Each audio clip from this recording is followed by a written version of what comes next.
नमस्कार, मैं जितेंद्र चतुर्वेदी। यहाँ तो मेल मिलाप से पहले ही सिर्फ उटोवल शुरू हो गया है। बात हम लोग उस विपक्षी एकाकी कर रहे हैं जिसकी संभावित बैठक 23 जून को पटना में होनी है।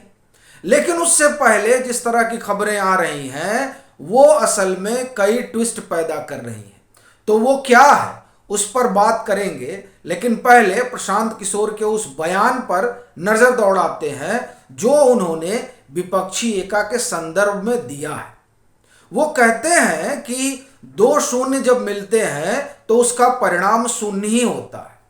और एक तरफ वो नीतीश कुमार को रखते हैं और दूसरी तरफ अखिलेश यादव को।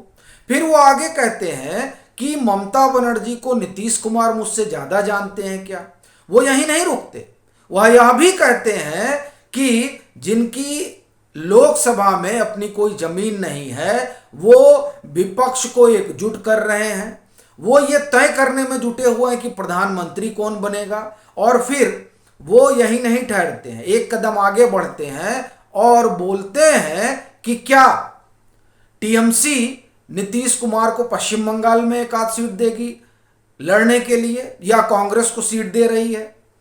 असल में वो जो सवाल उठा रहे हैं उसी सवाल के धागे को अगर आगे बढ़ाएं तो वो जो 30 जून की बैठक है उस बैठक के पहले जो कहानी नजर आ रही है वो आप ये कहें कि प्रशांत किशोर ने बयान कर दी।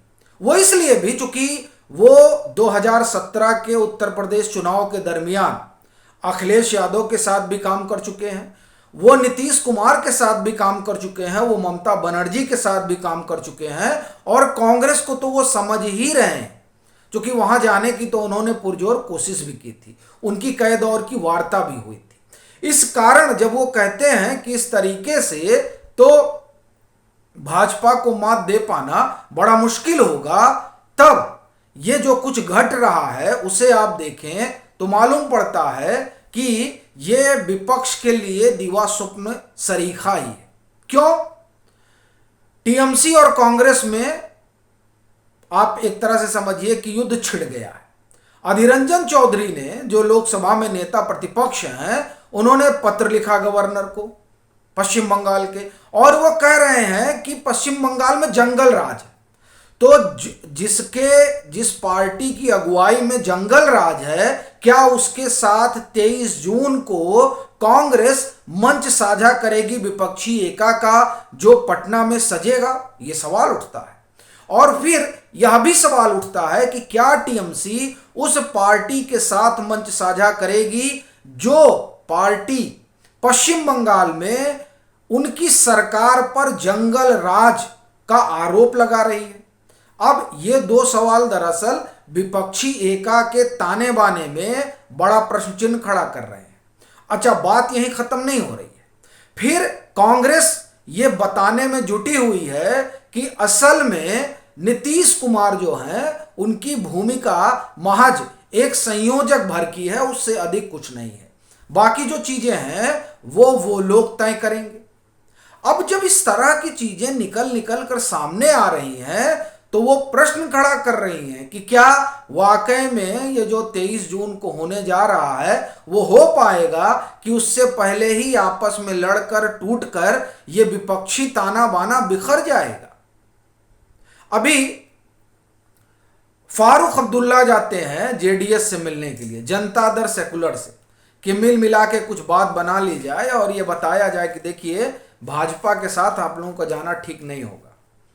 लेकिन भाजपा में जाने की बात तो छोड़ दीजिए और उस पर चर्चा करने की बात छोड़ दीजिए, यहां तो मामला 370 का ही आके खड़ा हो गया। और उठाया किसने? उमर अब्दुल्ला ने।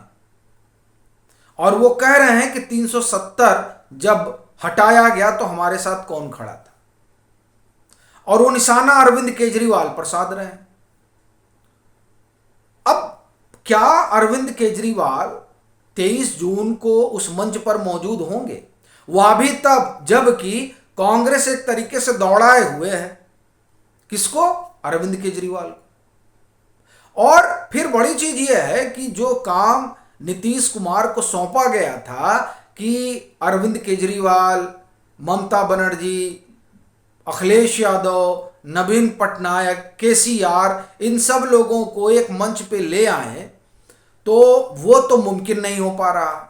अब चाहे उसकी वजह कांग्रेस हो या फिर कुछ और, लेकिन वो ताना बाना बनता तो नहीं दिख रहा है।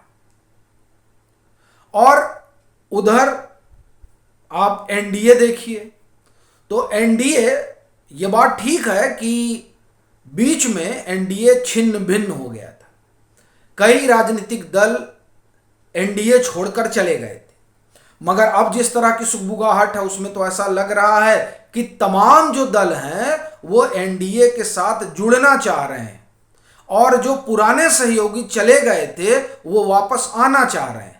अब इसमें चर्चा नीतीश जी की भी हो रही है कि वो जिन टर्म्स एंड कंडीशन पे महागठबंधन का हिस्सा बने थे, वो टर्म्स एंड कंडीशन वैसी ही है, ये तो दिखाई नहीं दे रहा है। तो ऐसी स्थिति में क्या वो खुद उस महागठबंधन का हिस्सा रह पाएंगे, जहां अब शर्तें वो लगाने की स्थिति में नहीं रह गए हैं। अब मामला बदल गया है और तमाम चीजें कांग्रेस के लिहाज से हो रही हैं। चूंकि कांग्रेस नहीं चाहती थी 11 जून को हो, तो 11 जून को बैठक नहीं हुई विपक्षी एका की। इससे पहले भी कोशिशें हुई नीतीश कुमार की तरफ से, लेकिन कांग्रेस तैयार नहीं थी, इसलिए कोई कोशिश जो है वो जमीन पर नहीं उतरी। आप देखिए कि सितंबर के आसपास नीतीश कुमार 10 जनपद गए थे और तब से वो कहते रह गए, लेकिन बुलावा तब आया जब राहुल गांधी की सदस्यता खत्म हो गई, यानी जब कांग्रेस को जरूरत महसूस हुई। और कर्नाटक का चुनाव जीतने के बाद कांग्रेस को किसी की जरूरत अब रही नहीं है। यही वजह है कि अब तमाम चीजें कांग्रेस की सेवा शर्तों पर अगर हो रही हैं तो नीतीश कुमार उस महागठबंधन का हिस्सा बने रह पाएंगे। टीएमसी का तो समझ में आ गया, क्योंकि अब जब 23 जून का मंच सजेगा तो उस मंच का जो जुटान होगा वो किसकी सेवा शर्तों पर होगा। जाहिर तौर पर अब कांग्रेस ने अनुमति दे दी है कि हाँ ठीक है 23 को, तो डीएमके भी उसमें आएगा। उसमें वो तमाम लोग आएंगे जिन्होंने 12 जून के लिए मना कर दिया था नीतीश कुमार को। तो बड़ी चीज ये दिखाई दे रही है कि टीएमसी और कांग्रेस भिड़ गई। इधर 370 का बात उठने लगा, उधर आम आदमी पार्टी तितर बितर हो रही है। केसीआर दूर खड़े हैं, नवीन पटनायक को आना नहीं है, नीतीश कुमार तय करें कि उनको क्या करना है। माने मांझी ने अपनी अलग राह पकड़ ली है, जिस तरह से चीजें दिखाई दे रही हैं। अकाली जो एक समय में कथित आंदोलन चल रहा था तो लग रहा था विपक्षी खेमे में खड़े हैं, वो भी अब एनडीए की तरफ जा रहे हैं, ऐसा दिखाई दे रहा है। एनसीपी में जो नया डेवलपमेंट हुआ है उसके बाद एनसीपी अपने मूल रूप में रहेगी या भी एक सवाल है।